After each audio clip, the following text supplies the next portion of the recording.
A series of first-time sporting events brought thousands to the city of Irving, and the season of sports is just beginning.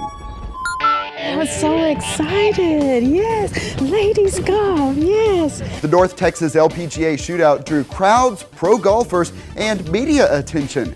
We wrap up the action. Seeing all the people, they motivated you the whole time. It was a good course. I loved it. It is the first ever Irving Marathon. Hear what runners are saying about the course that wound through the Campion Trail. And it's just like physical chess. Fencing debuts at the convention center. Learn the cause behind this event and see the kids not letting wheelchairs slow them down. It's a special edition of City Source on location at the Four Seasons Resort as we look at the impact of sports in Irving.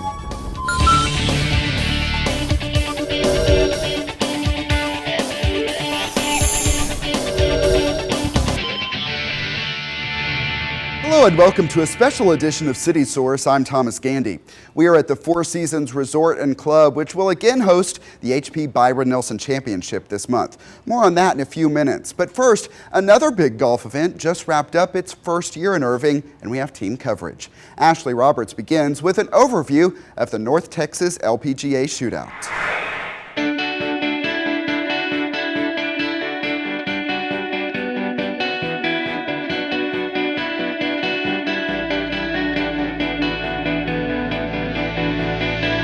It's an exciting time for golf lovers. And finally, and where can I get tickets, The Ladies Professional Golf Association has finally returned to North Texas after nearly 20 years. I'm so excited, yes. Ladies golf, yes.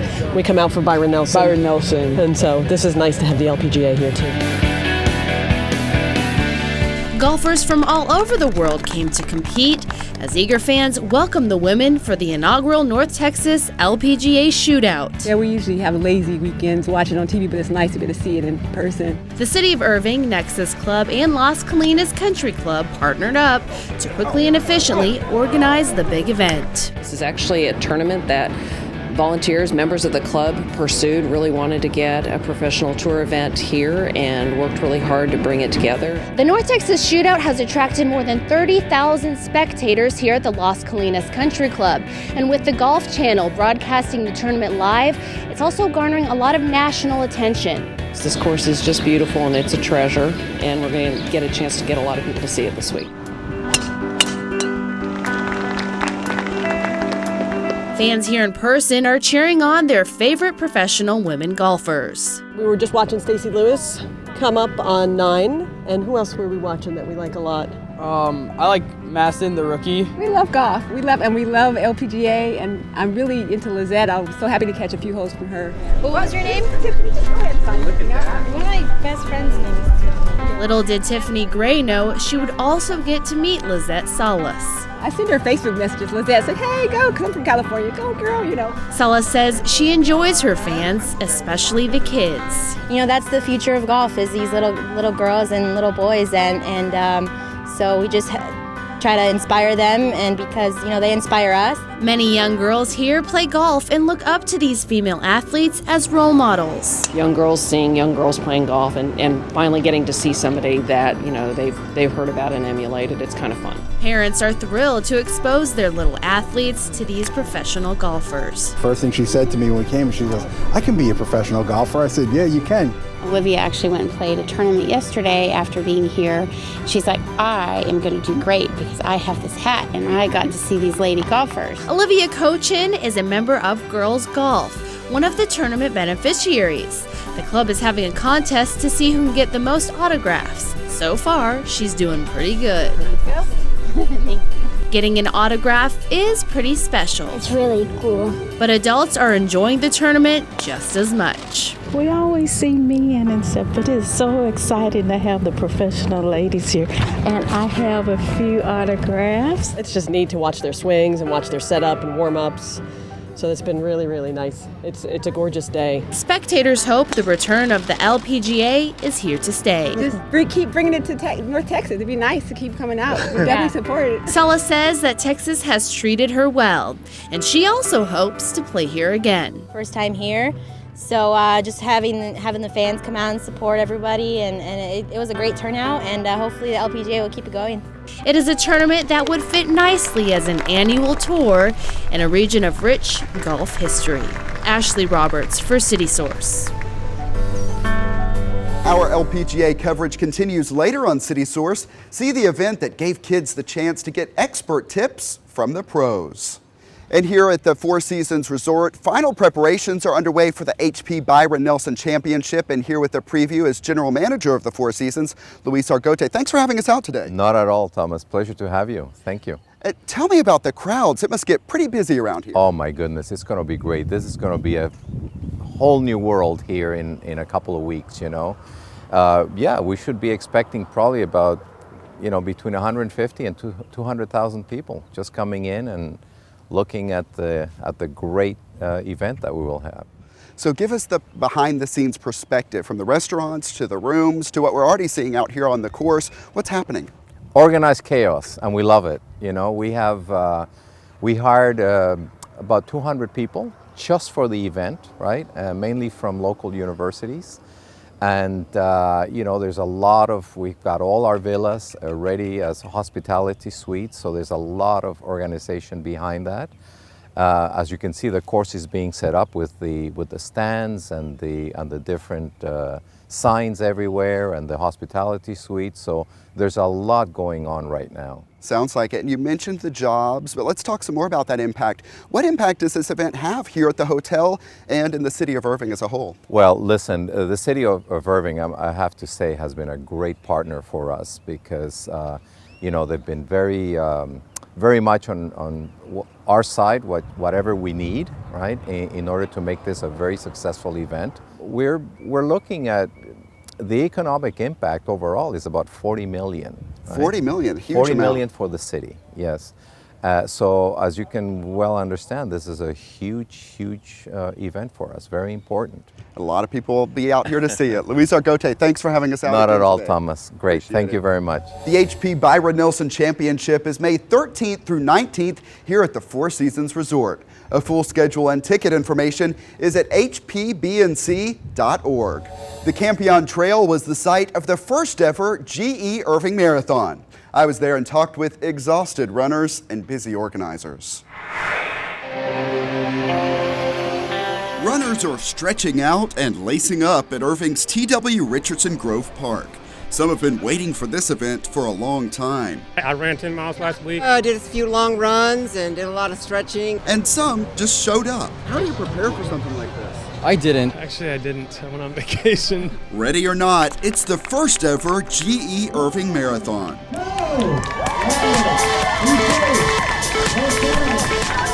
About 1,500 runners are setting out on courses ranging from 1 mile to a full 26-mile marathon.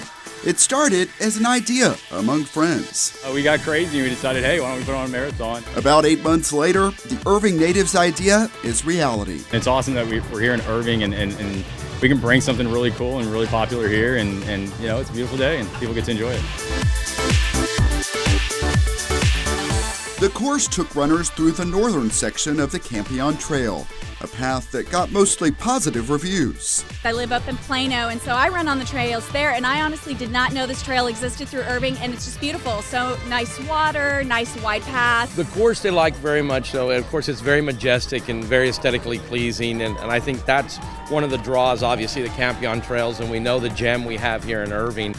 Runners completing this course can qualify to compete in next year's Boston Marathon. It's a Boston Marathon qualifier. We're really excited about that. A lot of runners actually came to the event because of that. Leading up to all of that, course certifications, which the city of Irving did, was very important. It was measuring and riding bikes and more measuring. While some runners may be looking ahead to next year in Boston, the memories of what happened there just weeks ago are clearly fresh. And it's been really cool to see just the kudos and the thumbs up for this sign. Marathoners got that soul searching they do when they run, and especially around mile 21, 22, start hitting the wall, and you got to dig deep and just feel that connection. That emotional connection is what pulls people through. After runners crossed the finish line, we found out they had many motivations for running. It was great to just see their faces because the last couple of miles I was I was like, all I want to do is see my kids and get a hug. If it wasn't for them, I couldn't do it, I tell you. We're running for our mom. She died of lung cancer. She was a non-smoker, and so we're just trying to run for her in her memory. Your sign gives a shout out to Adam Levine. Is that what you were thinking about? Yeah, my sister made it for me. I love Adam Levine. Volunteers give every finisher a Mustang medal. It's great. It is very exciting. The top finishers get special recognition. Gary Anderson completed the full 26 miles in under 3 hours. You got to motivate yourself. You know, it hurts. You know, you just got to keep digging. Tara Upshaw decided at the last minute to sign up for the full marathon. It was my first marathon, so. First marathon in first place? Yeah. Among the youngest champs we saw was 12-year-old Nathan Good. I've been training for about 2 months. For others, completing the long course is victory enough. It hurts so bad I can't even walk. My training schedule, the furthest I did was 1.5 miles straight, and then today I just ran 12 of the 13. I didn't get hurt. Yay. And I finished. Got this nice medal for it. I'm feeling really good, actually, because I wanted to quit several times, but I stuck with it. So what kept you motivated? What kept you going? I think it was a lot of the people out here. And besides collapsing at the end, how are you feeling? I feel great. Fantastic. I actually did my personal best today. This is my 6th half marathon. The person who hits the most porta potties on the track wins, so I think I'm getting 2 medals over there. I'm not so sure that's a category, but organizers are already looking to next year. It has the makings for a great course, and there's no reason why we couldn't be on par with some of the bigger marathon events. And once the sore muscles subside, I'm going to be hurting, yeah. My dogs will be barking. Many of these runners say they will be ready to go again. Everybody try it once. Try it once in your life. Back here at the Four Seasons, we mentioned the Byron, but there is another new attraction coming this summer, tennis. And here to tell us about that is Four Seasons Sports Director Robin Scott. Thanks for coming out today. Thank you, my pleasure. And so this concept of team tennis, the Texas Wild, it's kind of a different concept that many people aren't familiar with. Well, that's what makes it so exciting. Is it's a format that people are unfamiliar with, but when they become familiar with it, they're going to love it. It's exciting, it's energetic. A couple of differences from the normal tour event is a lot of music, a lot of energy, a color scheme on the court that is vibrant, just makes you want to pay attention to what's on the court. And the courts are already unique. It's purple now, but they're changing again. Yes, they're changing again. The color scheme has 4 different colors: bright, blue, yellow, green, red. Just again adds energy to the surface. And with it being a team format, the players have more energy. They're not just playing for themselves. They're playing for a team, and their teammates are right on the court side just cheering them on. So it just creates great positive energy. And Irving tennis fans have the chance to see some big names, some names we're all familiar with, right? Who's expected? Well, we're going to have 7 home dates, and the Bryan brothers will be here, 3 out of those 7 home dates. Venus Williams will be competing for the Washington franchise when they come and visit. We also understand Martina Hingis is likely coming as well. Mark Philippoussis is another former top 10 player. So, I mean, just world-class tennis is going to be here. Right here at the Four Seasons. Yes, Robin we're Scott. looking forward to it. Thank you for your time. Thank you. Appreciate it. The home opener for the Texas Wild is on July 10th here at the Four Seasons Resort. Visit the website texaswildtennis.com. Tennis, golf, running, all pretty traditional sports we have shown you so far, but fencing, that's not one you'd think of every day. But Ashley Roberts covered a fencing tournament at the Irving Convention Center. Foil. Foils where there's a vest and then you have to hit on the vest. Epee.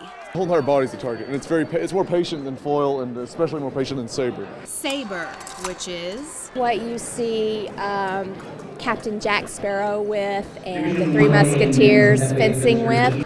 These are the 3 weapons and categories of fencing. Despite the fact that we're giving our kids weapons, it is right up there with swimming and lawn bowling as far as safety is concerned. It requires mental and physical strength. It seems to include more agility than most other sports. You have to use your brain and everything, and it's just physical chess, people call it. You heard right, physical chess. Many do compare it to the board game. It's very unique. It's an individual sport. It's how you mess with your weapon. It's like chess, pretty much, but an active game of chess. It is also a sport dating back many years. The history in the United States is a little over 100 years, but it has a history going back into Europe, into Renaissance times and before. Fencing originated in France, where Coach Eric Mallet is from. In France, fencing is extremely popular. It's one of the sports that, for example, kids do at school. He now teaches a competitive club in Austin and says the sport is becoming more popular in Texas. And I've been here since 1991, and in the past 22 years, it easily tripled in size. Competitions and opportunities to move up in rank take place frequently, like the 2013 Wang Memorial Tournament held here at the Irving Convention Center. We have youth and adult events, and the tournament supports a scholarship, and any fencer who's going to college may qualify for that scholarship. The tournament is in honor and memory of Eric Wang. He was a teen who loved fencing. He passed away in 2002. He went to St. Mark's High School, and he was killed in a car accident at the end of his senior year in high school. Many of these athletes share the same love of fencing, a sport of deep dedication. From the time commitment, I go to practice every day from 6 to 8. To the cost of equipment and competing, athletes work hard to be the best and place well at tournaments. Is this a big deal to get second? Kinda. I'd rather have first, but you know. One of the most important aspects about fencing is the technology. All of the athletes have to come to the armory to get their equipment inspected, everything from their vests to their helmets. For instance, this helmet failed because it makes a crackling sound. We make sure that the mask is safe to use, and we make sure that all the electrical equipment is put together properly and functions properly before they go out on the strip. If it moves, then we know that it's getting connectivity. Wiring is found throughout each suit so that sword touches can be detected. And it goes to a box and sends a light, so whenever you hit someone, you get a light, and whenever they hit you, they get a light. It is important that equipment is up to par because this is how opponents score. What we try and do is make sure that it's a level playing field, that everybody has the same chance to win before they start. And winning is the #1 goal for almost all of these athletes who hope to one day join a national team. Compete in the Olympic Games hopefully someday. So. Competitiveness aside, it is a sport for all ages. It's one of the things that's very appealing. The fact that it's individual sport and the fact that it's a sport you can enjoy for pretty much all your life. Which means it's not too late to pick up a sword, suit up, and start fencing. Perhaps become the Jack Sparrow you've always wanted to be. Ashley Roberts for City Source. And if fencing is not your sport, you might be interested in rugby or maybe synchronized swimming. They are just a couple of the other big events in the weeks ahead. May 17th through 19th brings the National Rugby Playoffs to Spring Trails Park in Irving, the former Polo Grounds. June 2nd, it's the Play Try Triathlon. Among other challenges, the competitors swim a course across Lake Carolyn. And June 9th, it's a half marathon that raises money for wounded warriors. It starts in the Las Colinas Urban Center and winds through the Campion Trail. It's one of the most popular of many runs scheduled on the trail. June 28th through 30th, the USA Judo Junior Olympic Championships return to the Irving Convention Center at Las Colinas.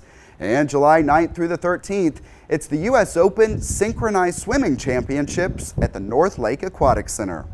You might think that a disability would stop people from participating in sports, but that is not always the case.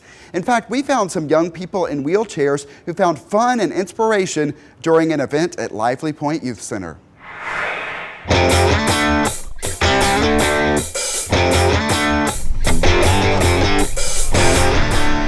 This is the second annual They Will Skate Again event put on by Life Rolls On. Rise Adaptive Sports and Life Rolls On are co-hosting. Excited to partner with the City of Irving.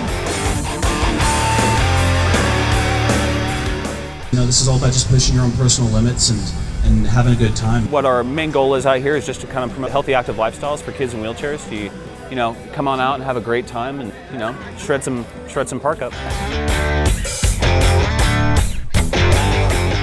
It's just all about getting kids that have physical disabilities out and enjoying the skate park, having a good time. I just love the people that come out and get that experience that they never thought they had. We offer opportunities that a lot of people don't think exist.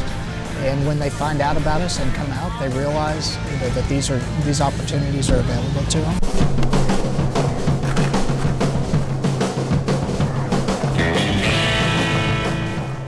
I got hit by a car when I was 4 years old, lost my foot as a result when I was 7. Just randomly found skateboarding when I was 10 and never looked back. Well, I think it's great that Irving to have something like this that's available free to the public to start off with. And then for them to work with us, not only in this program, but our other programs that we have as well. It makes the whole community inclusive. Kids in chairs are, predominantly always the odd ones out because of their disability. Here, they're on wheels, and it doesn't matter if you're on a skateboard or on a BMX or on a scooter, the playing field is equalized. And, to kind of change that paradigm, change that mindset, especially amongst the younger kids at this park, it's a phenomenal event, a phenomenal opportunity.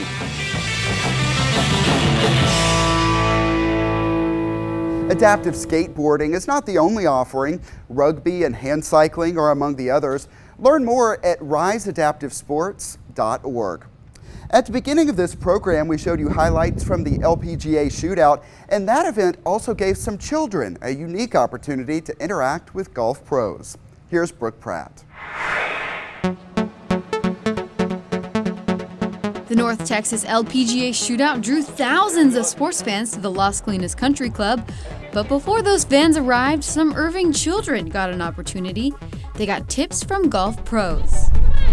The La Buena Vida Foundation provides the Front 9 golf program to reach out to children from all walks of life here in Irving.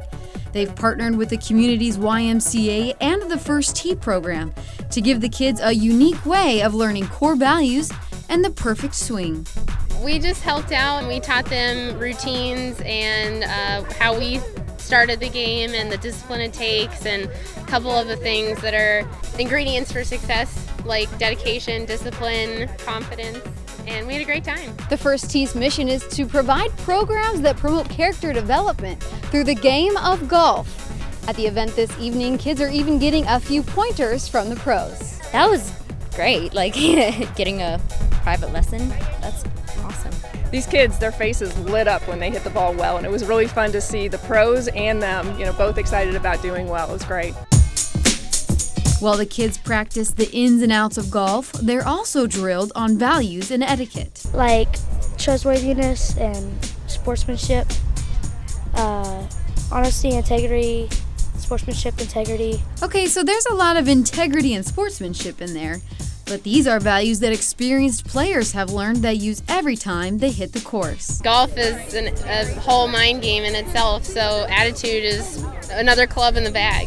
So it's very important that they learn those things pretty early too, but it's great that they can take them to the golf course as well. We think a lot of the things in the game of golf, the integrity and the honesty and the character that you can acquire playing the game of golf is transferable to life. For a lot of these kids, their love of golf and all its lessons is simple. You get to be in the open and seeing how far you hit the ball. I've learned that with a team, you're always better. Program leaders say they hope the kids can learn from the example and hard work of the LPGA athletes. They're also young, they're all in their 20s, and they relate to the kids really, really well, and I think the kids learned a lot as far as golf goes from these girls. Skills they'll be able to apply on the links and in life. Brooke Pratt for City Source. Still to come here on City Source, we get to some of the other big news in Irving, but first, Web Watch, our most popular and most talked about stories online. Topping the Web Watch this week, our look at a new attraction on Lake Carolyn in Las Colinas, new pedal boats. It was fun, it was a lot of fun. It's a lot of fun and a lot of good exercise actually. Also getting hundreds of new views since our last show, the renovations at DFW Airport's Terminal A, including the new restaurants now open. And getting a lot of reaction is our story on the possible redevelopment of Beltline Road. Here are some Facebook comments. Doris Foster Box wrote, "It needs it." David James posted, "I know this area very well. It really needs an update." And our favorite friend from far away, Dragan Zek from Serbia, wrote, "Many regards from Dragan." Thanks, Drake, and always appreciate your regards. It's been a few weeks since we've heard from you, and glad to know it's all good in Serbia. If you missed any of those stories, links to our ICTN On Demand site and our live streaming 24/7 coverage are available at ictn.tv. Also catch us at youtube.com/The City of Irving. We have more than 800 videos for you to watch, and we always like it when you leave us a comment. Other news now, an Irving employee is helping the town of West Texas recover after the deadly fertilizer plant explosion. Lawrence Crow, who is the field operations manager for the inspections department, used some of his vacation time to help in West. That town does not have its own building inspector, but it does have a lot of damaged buildings, so Crow responded and even coordinated inspectors from other towns so people in West can move forward with their long recovery. Election Day is May 11th for 3 city council races and a host of charter amendments. You can read them on the city website or in the April edition of the City Spectrum resident newsletter. The city secretary's office can answer any election questions you may have. That number is 972-721-2493. Spanish speakers could call 214-422-3751. And we will have live coverage from City Hall on election night. Watch for updates between your favorite shows on ICTN1. Keep Irving Beautiful marked Earth Month by teaming up with several local businesses. We found out how they are making a difference in the city.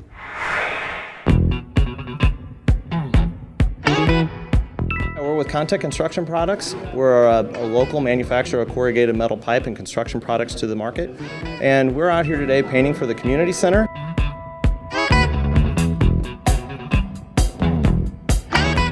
We're here with Mattress Firm, and we're collecting trash, partnering with the City of Irving. We're finding all kinds of things. Cans, bottles, snakeskin, tires, just different random things. We feel a lot of pride in this community. I mean, this is the 3rd year we've done this. The reason that I'm doing this today is because, you know, the community gives so much to Mattress Firm day in and day out. It's so important to us that we actually give back to our community. I am seeing more businesses participate, and then companies already have that volunteer spirit. What can we do in our community? What can we do to make it better? And if we can be an example of that, that's you know, that makes us feel pretty good. Giving back and any type of community service that we can do as a company, we really want people to know that that's something we're really big on. It really feels great to be a part of something like this. The community of Irving has been so good to us, and it just makes us feel great that we can give back to the community that's really made us successful. And if you are interested in starting a partnership with your company, contact Keep Irving Beautiful at 972-721-2175. Time now for our Pets of the Week, so let's head out to the Animal Care Campus.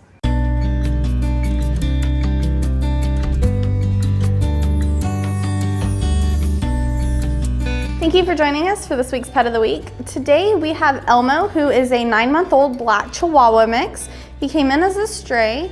He is very active, loves to play, loves to cuddle, and loves to give kisses. He's going to make any home a great home just by being part of it. Okay, this is Millie. She's about a year-old Lab Retriever mix. She is extremely playful, very smart, and loves to have belly scratches. She's gonna make a great addition to any home, and she's going to conquer anything she tries. She is extremely smart and well-behaved. This is Millie. Hi. This is Duty. He is a 5-year-old domestic short-haired kitty. He reminds me a lot of Garfield. He's a big guy at 21.4 pounds. As you can tell, he is very sweet, loves to be held and just loved on. He's gonna make a great addition. He is just very sweet, wants to be held, and is a good cuddler. All right, thanks a lot. The Animal Care Campus is located at 4140 Valley View Lane. It is open Tuesday through Friday from 11 a.m. until 6 p.m. Then on Saturday, the hours are 10 a.m. until 5 p.m. Family members have a special way to remember an Irving police officer who died in the line of duty. Coverage of that event on the next City Source.